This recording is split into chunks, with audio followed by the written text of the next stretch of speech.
Christophe Barbier, bonjour. Bonjour Hélène. Alors aujourd'hui, vous nous emmenez au square, mais pas en compagnie de n'importe qui, puisqu'il s'agit de Marguerite Duras. C'est un jardin public avec un banc, des enfants qui jouent, le soleil qui se couche. C'est sur la scène du théâtre du Lucernaire, le square de Marguerite Duras, qui fait entendre sa musique émouvante. Lui, c'est un voyageur de commerce, un gagne-petit, qui parcourt la France avec sa minuscule valise, emplie d'objets de rien du tout, à vendre pour pas grand-chose, afin qu'il puisse gagner chaque jour de quoi se payer un repas correct et une chambre décente. Elle, c'est une bonne, une nounou, engagée par un triste couple pour promener leur enfant au square. Elle attend de rencontrer l'homme qu'elle pourra épouser pour pousser un soir la porte du salon et dire à ses maîtres qu'elle s'en va.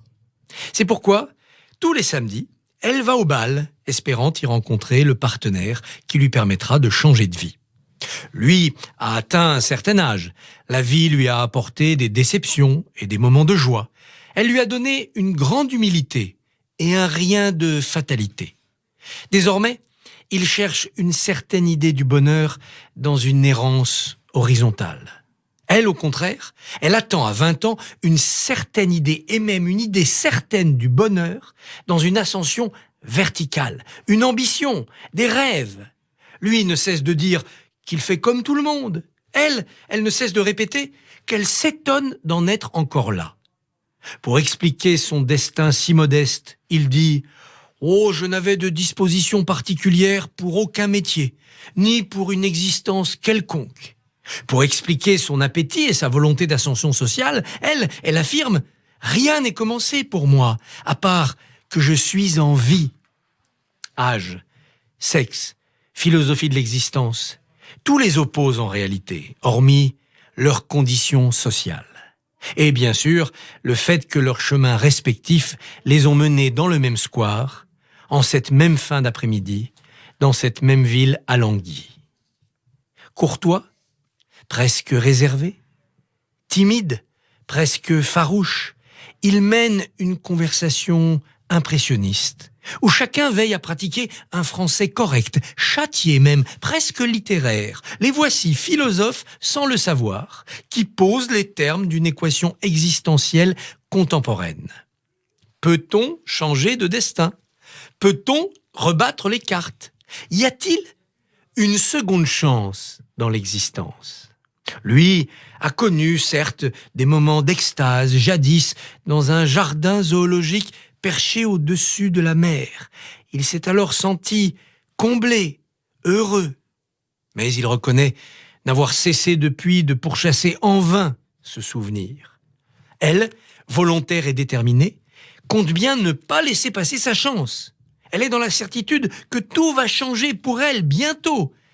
Mais elle avoue qu'elle n'a pour l'instant qu'aperçu à peine l'espoir, et même seulement l'espoir de l'espoir. À aucun moment, il n'ose prétendre être éventuellement l'homme qu'elle cherche. À aucun moment d'ailleurs, elle ne semble songer à la possibilité qu'il puisse être autre chose qu'une rencontre éphémère, ou au mieux, allez, un futur cavalier pour une soirée de danse. Ce n'est pas une comédie amoureuse qu'a composée Duras, c'est une conversation métaphysique en habits et en mots simples. L'harmonie éphémère de deux existences qui se confient, paisibles, sans rancœur. Sont-ils en train de passer à côté l'un de l'autre, se contentant d'une heure de conversation et ratant, peut-être, une vie de bonheur ? Vont-ils bientôt, entre deux danses au bal de la Croix-Nivert, amorcer une véritable histoire ? On ne sait pas. On pense que non, car trop de choses les séparent, et le désir de toute façon n'est pas là. Mais cette version douce et simple, presque optimiste du square, nous laisse l'espoir que leur dialogue ne s'achève pas au tomber du rideau. L'espoir, ou plutôt là aussi, l'espoir de l'espoir. Alors Christophe Barbier, ce square, est-ce une œuvre emblématique du théâtre de Marguerite Duras ? Ah, Marguerite Duras. Et je parle, je le sais, devant une fan de Marguerite Duras que vous êtes, Hélène. Duras est l'auteur incontestable, ou l'autrice, ou l'auteuse, comme on dit aujourd'hui, de romans fameux. Citons L'Amant, Le ravissement de l'Olvestein, ou bien Barrage contre le Pacifique. Mais son théâtre demeure méconnu. La menthe anglaise, Savannah Bay, les eaux et forêts, le chaga, ces pièces sont assez rarement jouées, car elles sont souvent foisonnantes, voire confuses. C'est exigeant, le théâtre de Duras.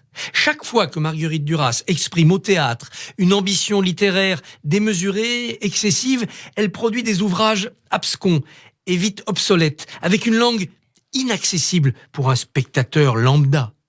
Chaque fois, au contraire, qu'elle reste dans la simplicité du récit, dans la vie des gens ordinaires, avec l'émotion à fleur de peau, eh bien, elle écrit des chefs-d'œuvre. Ainsi, de la Musica deuxième, qui raconte comment un couple, des années après sa séparation, se retrouve pour le jugement de divorce dans la ville où il a vécu. Il n'y a plus de train pour Paris après l'audience, ils se retrouvent dans le même hôtel et ils réfléchissent à leur vie, à ce qui leur est arrivé. Ils refont leur parcours. Eh bien, il en est de même du square.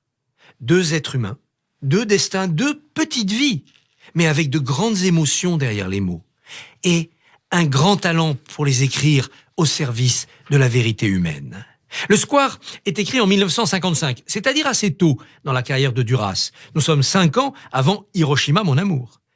Il s'agit d'un roman dialogué, propice à une adaptation au théâtre. C'est presque une pièce de théâtre qui n'ose pas s'assumer. D'ailleurs, en 1957, c'est fait, elle est adaptée, elle passe à la scène. En 1963, Duras déclare à l'Express « Si on me demande comment j'ai écrit le square, je crois bien que c'est en écoutant se taire les gens dans les squares de Paris. » Elle se trouve là tous les après-midi, seule la plupart du temps, vacante, en fonction précisément. Lui se trouve également là, seul lui aussi la plupart du temps, dans l'hébétude apparente d'un pur repos. Elle surveille les enfants d'une autre. Lui est à peine un voyageur de commerce qui vend sur les marchés de ces petits objets qu'on oublie si souvent d'acheter. Ils sont tous les 2 à regarder se faire et se défaire le temps. Se faire et se défaire le temps. N'est-ce pas là, chère Hélène, le thème durassien par excellence?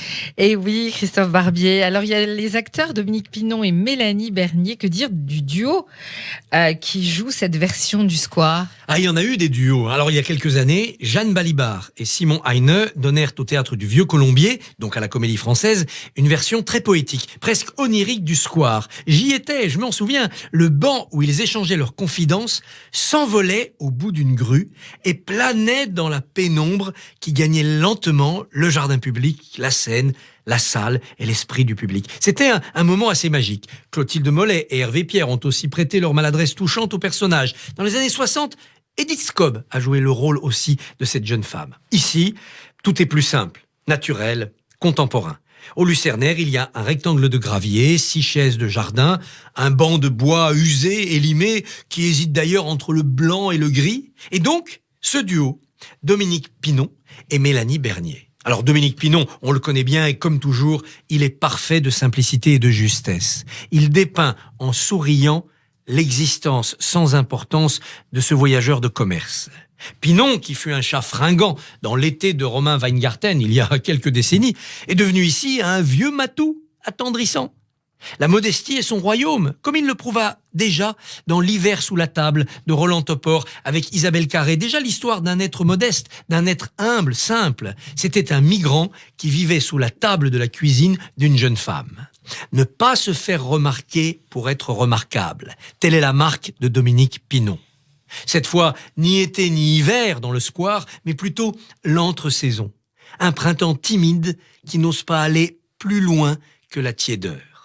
En face de lui, la jeune Mélanie Bernier est une soubrette bien élevée, tirée à 4 épingles, avec un chignon fort serré, des chevilles fines, un minois sage et néanmoins piquant. Pincée, puis souriante, puis éclatante et rieuse, elle est charmante, mais jamais sensuelle, et c'est très bien vu.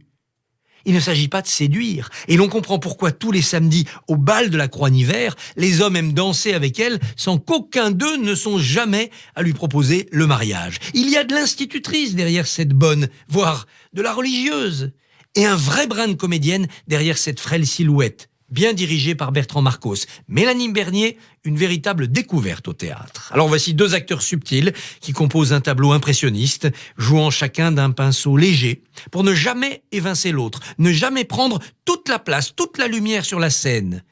Et ils laissent derrière eux, à la fin, la brume douce et triste de la mélancolie.